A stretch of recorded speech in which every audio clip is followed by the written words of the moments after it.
જય સ્વામિનારાયણ મામી. જો અમદાવાદ થી મામી આવ્યા છે લગ્નમાં, ડીટલા ગયા હતા ત્યાંથી ચલાલા મળવા આવ્યા છે મારા બાને.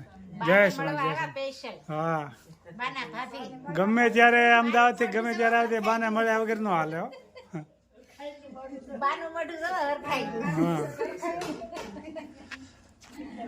હા રો જય સ્વામિનારાયણ.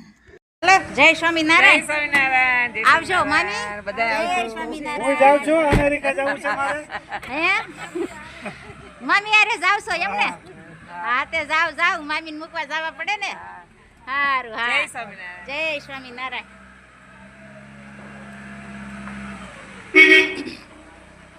હું બનાવી રહ્યો છું આજે? આજે ગુંદર પાક. વાહ. હંમેશા તૈયાર કર્યો છે બધા. હા, હું છે તપેલામાં ભર્યું તગાડામાં. તગડામાં ગાયનું ઘી. સરસ મજાનો ભાઈ ગુંદર પાક બની રહ્યો છે. આમાં થોડોક અડદનો લોટ નાખવાનો, થોડોક ભાખરીનો નાખવાનો. પેલા અડદનો શેકવાનો. ગુંદર પાક. ગુંદર પાક સરસ મજાનો બનશે. શેનો લોટ છે? આ અડદનો લોટ છે.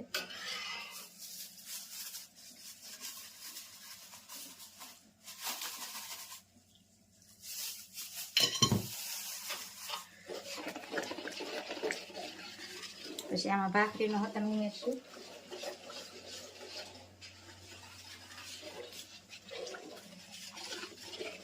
અડદનો લોટ હોય ને એ સારું. ચોખ્ખું ઘી, ગીર ગાયનું મસ્ત ઘી છે. First class. ઓહો, ધમાકેદાર. ધમાકેદાર ને ચમકેદાર. અડદનો લોટ રાબડા ઘીમાં શેકી નાખવાનો અને પછી થોડોક ભાખરીનો ઉમેરવાનો. પછી ગુંદ નાખવાનો. આમાં ગુંદ તૈયાર કર્યો છે. આ ગોળ, આ ટોપરું, આ બદામ, આ હૂંટનો ભૂકો ને આ પીપળી મૂળના ગઠોડા. એટલે શિયાળામાં એ સારું. ઘણી જાતની આઈટમ છે. લ્યો, સરસ મજાનો ભાઈ ગુંદર પાક બની રહ્યો છે. અને શેકાવા દેવાનો થોડીક વાર, પછી ઘઉંનો લોટ ઉમેરવાનો. ભાવતી હોય કોમેન્ટ કરજો. ગુંદર પાક હા, કોમેન્ટ તો બધાની હારી જ આવે છે. અને બધાનો ખૂબ ખૂબ આભાર. બધાને જય સ્વામિનારાયણ, જય શ્રી કૃષ્ણ, જય જીનેન્દ્ર, જય સિયારામ, હર હર ભોલે મહાદેવ ને જય જલારામ બાપા. જય જલારામ બાપા. રેખાબેન ચૂચક રોજ લખે અને સીમાબેન લખે જય સ્વામિનારાયણ, જય શ્રીયારામ. જય સ્વામિનારાયણ ને જય શ્રી રામ એમ લખે. જય શ્રી રામ. કોમેન્ટ દરરોજ હોય હો. હા, કોમેન્ટ ચંદ્રિકાબેન, સીમાબેન, ભારતીબેન ને આરતીબેન ને ચંદનબેન ને બધી બહેનો ખૂબ વિડિયા સરસ મજાના જોયે છે. બધી બહેનોનો ખૂબ ખૂબ આભાર. બધાની કોમેન્ટ હોય સરસ મસ્ત મજાની. આમાં થોડો ગુંદર ઉમેરવાનો. બરોબર. ફૂલીને જાય દડા જેવો મસ્ત. બરોબર. તગડિયામાં થોડો નાખ્યા કરવાનો ગુંદર એમ ને? બધો ગુંદર છે કે લોટ વટ ભેગો છે? નહીં, ગુંદો. પછી આપણે થોડોક કાસો ગુંદ બનાવવાનો છે એટલે થોડોક વધારે ગળી નાખવો છે. સરસ મજાનો ભાઈ ગુંદર પાક બની રહ્યો છે. આ રીતે આમાં ઉમેરવાના અને બધા ફૂલી જાય. આ રીતે થોડુંક તગડિયામાં દાગી તો ફેરવવાના એટલે ગુંદર બધોય કડક ગુંદર પાક તૈયાર થઈ ગયો છે. ખૂબ સરસ મજાનો. હવે આ ગોળ ઉમેરવાનો.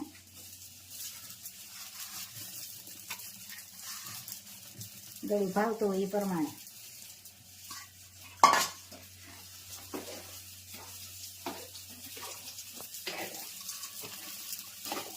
તગડીયો ભરાઈ ગયો આખો. ગોળ ગળી જાય ને તગડીયો. આ ગોળ ગળી જાય ને પછી બધો મસાલો નાખવાનો. હજી તો આ ભેળવવાનો તો આમ છે કે નહીં આમાં? આની જ છે ને. બરોબર. પછી એવું લાગે ને તો ઘી હતમ ઉપર નાખવું પડે થોડું. બરોબર. એટલે લચપસતું થઈ જાય. સરસ મજાનો ભાઈ ગુંદર પાક તૈયાર થઈ જવા આવ્યો છે.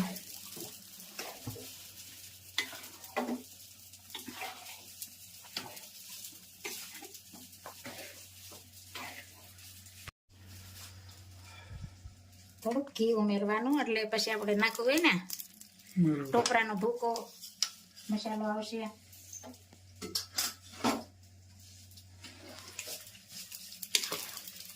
અને ટોપરા હોય ને એટલે શોષી જાય ઘી. ગીર ગાયનું ઘી છે ભાઈ, દેશી ગીર ગાયનું ઘી. દેશી ગીર ગાયનું ઘી મસ્ત મજાનું હવે ટોપરો ઉમેરવાનું છે, બદામ.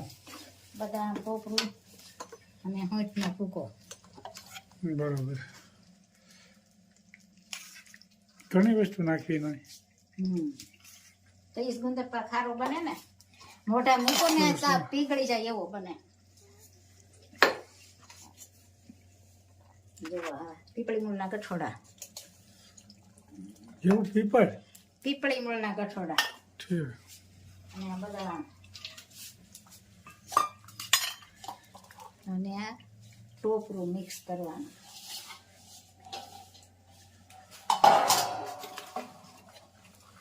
અને આ થોડીક વાર મિક્સ કરવાનું, પછી ત્રાસમાં અથવા થાળીમાં અથવા ચોકીમાં. સરસ મજાનો ભાઈ ગુંદર પાક બની રહ્યો છે, આપ જોઈ શકો છો. જો આ બધું મિક્સ થાય,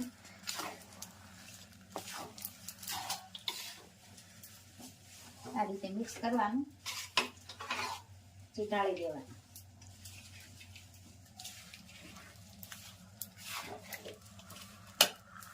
અને થોડું થોડું ઘી પણ ઉમેરવું પડે, ટોપરા હોય એટલે ઘી શોષી જાય.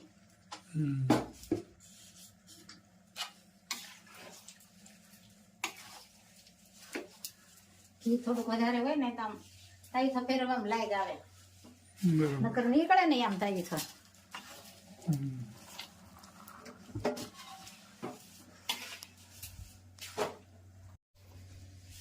સરસ મજાનો તૈયાર થઈ ગયો છે. જામ પછી વાટકે દબાઈ દેવાનો એટલે ઉપર મસ્ત મજાનું ઘી હમાયું હોય એટલે સારું લાગે. ગુંદર પાક ભાઈ તૈયાર બની ગયો. પછી તાવીથી હું આમ શરી બધું કરી નાખવાનું, પછી કાઢવાની. આ નાના મોટા જેવા કરવા હોય એ રીતે સરસ મજાનું તૈયાર થઈ ટુકડા ગયું. કરવાના આ રીતે.